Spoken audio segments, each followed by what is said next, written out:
Hey, what's going on, your Charisma team? Nathan Olson here from yourcharisma.com, helping you create your brand your way. On this channel, we do a lot of social media marketing help as well as Instagram tips. So if you have not already subscribed, please subscribe. Today, we're going to be talking about how to use Instagram stories to promote your business. Coming up.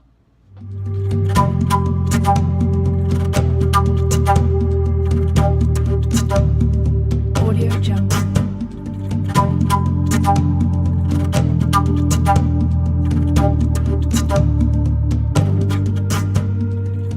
Audio Jungle. Alright guys, welcome back. So today we're just going to go over how to use Instagram stories to promote your business. So the first question I get a lot is, why would I use Instagram stories on Instagram or any other social media aspect? It kind of seems like kind of a waste of time, more of like an informal platform, kind of like how Snapchat was. But Instagram stories are actually a very vital way in order to push new content, in order to reach audiences on a different content level, and also not to fill up your feed with overindulgence of posts. The Instagram stories allows for an alternative avenue for different creative and more informal content that you can connect with users on a different way. It also allows for the ability to host giveaways, special discount codes, news updates, anything that you would want to address to your community within a 24-hour time period. Is honestly just, it's very informal, but at the same time it's very personal, because with Instagram stories, the informalness comes from you kind of taking the video from your phone or just kind of uploading videos that you've taken and gotten creative with in your own unique way, and that kind of shows your behavior and characteristics of your brand. So it's not so rigid and formal, and I guess I want to say it's not overly professional as with like an Instagram commercial that you would create and post on your feed, or a nice setup display for your product. It's kind of the informalness that intrigues people to kind of view your Instagram story. And it's a very vital aspect just for digital marketing, because it is another avenue for content and promotions and another way to drive leads off of the platform to other locations. And we're just going to dive in how to accomplish all that very soon. So the first thing I want to address with Instagram stories is just the creativity aspect. So Instagram was originally created as a photo sharing app. It's evolved into a huge social media platform with photos, videos, and all this other boomerangs and all this other stuff. But Instagram stories is kind of like a unique way in order to get impersonal and kind of create just a 24-hour testing ground for content that you feel might do better on your feed, or you kind of want to change up the theme. This is a great place to start testing new creative content, because it only lasts for 24 hours. So the worst thing that happens is that no one views it, or everyone skips it, or you get a bunch of thumbs down. And it's just gone. It's not that big of a deal. So what I like to do in trying out new content is I'll actually post a couple new contents on my Instagram story, and then at the end of it, there's a nice little plugin that you can use, and it's a yes or no kind of options, and it'll actually show the percentages of people that actually answer yes or no. This gives you a direct data analytical feed from your Instagram stories, just so you can better understand how your content's performing, or what you did well or what you did bad, what you might need to change. This is just an easy way to create an efficient Instagram story that's very creative, very unique, and I like to get very impersonal with my Instagram stories. So a lot of the times I'll probably just like shoot a video like kind of like in selfie mode, and I'll kind of talk and walk around in the same fashion that Gary Vaynerchuk shoots his sometimes his YouTube lives, or his like little short videos for his Instagram. He kind of just like shoots it in his car and takes a video of himself, and it's kind of like that face-to-face interaction that makes the user feel as if they are right there talking to you. And that's just a great way, because eye contact in the real world is a huge way to communicate with people and show that you're serious. So kind of bringing that to the social media platform where there is no physical relationship between us, it's merely just you viewing a video and me looking directly at you. It kind of brings you into focus. It kind of lasers you in, and you feel like you're being a part of the conversation. You're not being talked to. We're having a conversation. I'm not just speaking words to you. We're actually going back and forth. You're kind of doing it in your head, but you know, that's how it goes. So that's just how you guys should get very creative, very unique with your Instagram stories. It's a fantastic way to open up a new avenue to creative content that you could start implementing into your Instagram feed.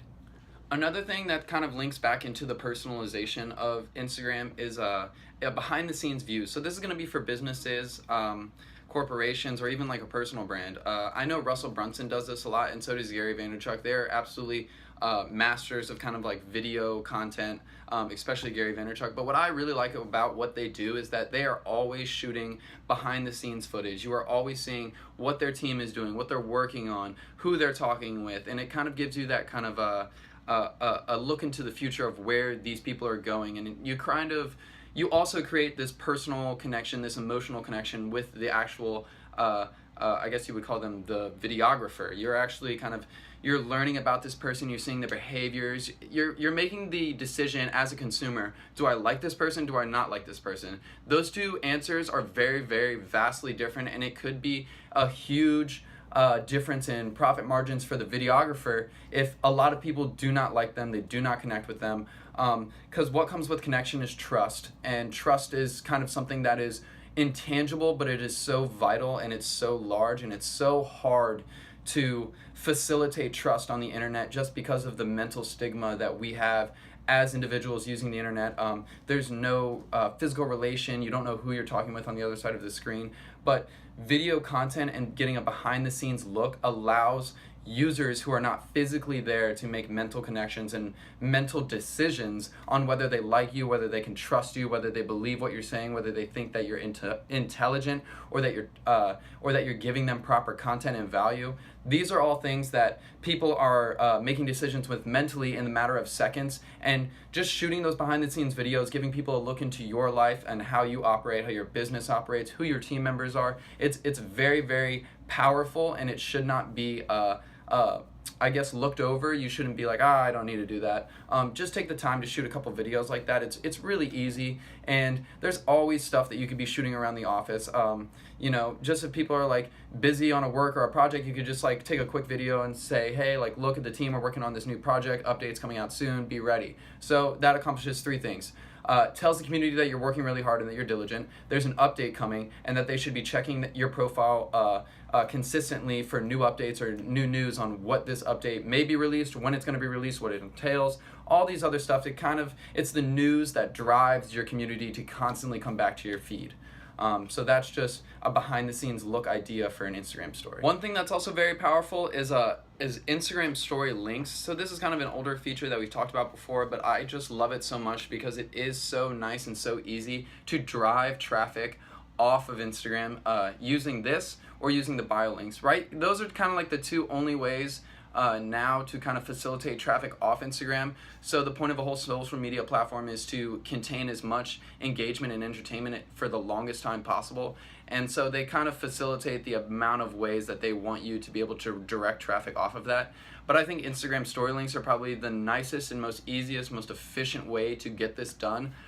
Because I kind of think of my Instagram story as kind of like a little photo reel, a little commercial. I'll probably put up a couple pictures, a short video of something cool, and then right after that, once I've got the user's attention and they're kind of drawn in, I'll hit them with an offer. I'll hit them with a swipe up to go view the rest of this video, swipe up to go see the blog post. Do you want this product? Swipe up. Those kind of simple call to actions are really easy, or you can even do like a circle, tap this button down here, and it'll take you to the Instagram. It'll take you to the new product or website or blog post, wherever you want to send the traffic to. It's very easy, I feel like, to facilitate, because in the same reason that we do email marketing, we do the jab, right hook. You kind of throw two pieces of content out there that intrigue the user and provide value towards the offer that you're about to launch, and then the right hook comes in and it launches them. In this case, it launches them to the next platform or the next website or the next product. So I like to use, I'll probably use like 2 photos, 1 video to like really intrigue the user, and then I'll come in and say like, hey, like swipe up to go here. And that's just like an easy, convenient way to start driving a lot of your traffic off Instagram. But at the same token, it's very easy for them to get back, because when they swipe up from your story link, Instagram actually finds the website for them, so they go through Instagram, and when they hit the back button or they close out, they go right back to your homepage. So it's nice and convenient to keep it all kind of in one theme, one section, one niche. So that's just a very powerful feature of Instagram stories that you guys should be incorporating. Okay, another very useful way to get more views onto your Instagram story is to simply just implement hashtags. Hashtags are very easy, and it's just a drag and drop button in the same way that Snapchat started utilizing that. But hashtags can now be followed, they can start trending, they can go viral. So hashtags are a very powerful feature in the same way that viral accounts were at one point extremely powerful. I feel like hashtags have a little bit more power now just because they have a larger following and they're more broad. So in all of my in all of my Instagram stories, I will probably always implement a hashtag as long as it's relevant and as long as it pertains to the content, which there's almost a hashtag for anything out there. And if there isn't, you can probably create one. So it's super easy to get a following around that. And what I like about that is it actually puts my content in that hashtag thread, so people will be able to see it, view it, and it'll just increase the amount of views over time, allowing me to gain more followers, more leads, and ultimately just a more powerful community behind my account. So always start implementing hashtags in your Instagram story, guys. Okay, and then, so this is something new that's been brought to Instagram. It's the Instagram highlights. It's not that new, but we haven't talked about it before, so I just want to cover it. Something that I like about this is it takes the 24-hour ability of an Instagram story, and you can actually implement it on the top. You can actually pin it to the top of your account page, so right at the top above all your posts, it'll show highlights. But something that I like to do with that is I kind of give a structured breakdown of what people are about to view on my Instagram account. So for example, I'll say like the first highlight will be start here, what's coming next, who you will see on this, what's for the future. So it kind of gives people an intuitive look on what's coming. It's kind of like a roadmap. If you guys have ever done research on like companies and stuff, they do roadmaps to show you where Q1, Q2, and Q3 and Q4 of the company is going to be. I like to do that in the same fashion on any of my Instagram accounts. It doesn't matter what it is, whether it's fitness, motorcycle apparel, luxury brands, all this stuff. It's just useful for the community to know where you're headed, what you're doing, and what you're working on.